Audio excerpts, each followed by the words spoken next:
Hello, my name is AJ. I am the SEO specialist at Big Red Jelly, and that we're a marketing agency in Provo, Utah. Today I'm going to make this video about how I would, if I were a business owner, we're going to actually look at therapy practices.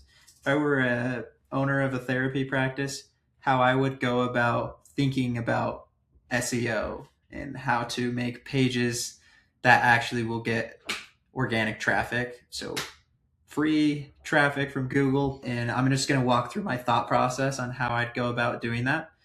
And so I hope this video is helpful for specifically therapists, but not just therapists, any business owner who's trying to think about how to structure their website and get pages that are going to not be useless.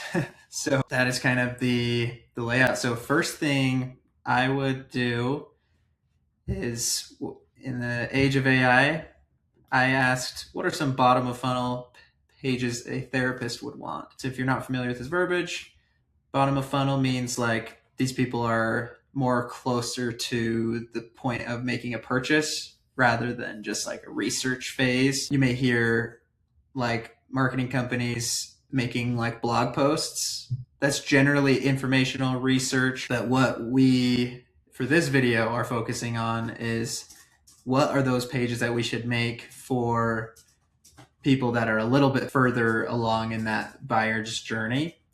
So I like these service specific landing pages that it's given. We have like anxiety therapy, depression therapy, couples or marriage counseling. These are great. And what I can do is, this is a paid tool. However, you know what?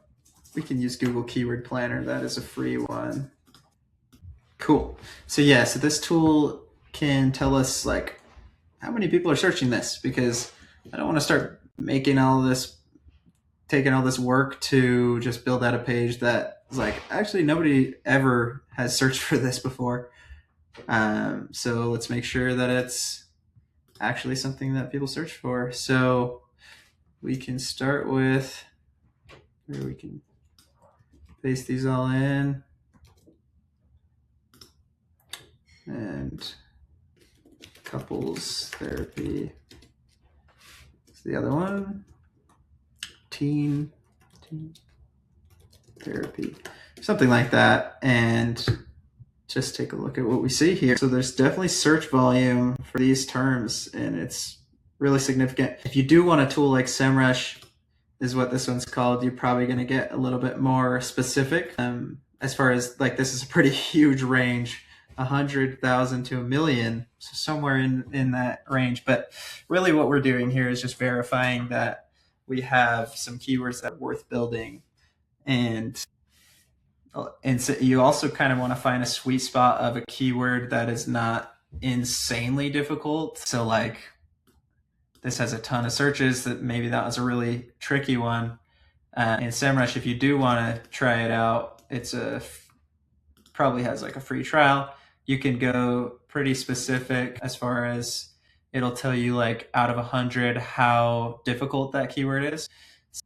Basically, so anxiety therapy near me, that's, a slightly different variation of what this is saying, but we see here the keyword difficulty is not crazy high. It's green, it's 24, so that's, we can compete with that. So especially if we throw on like anxiety therapy in Draper, Utah, now we're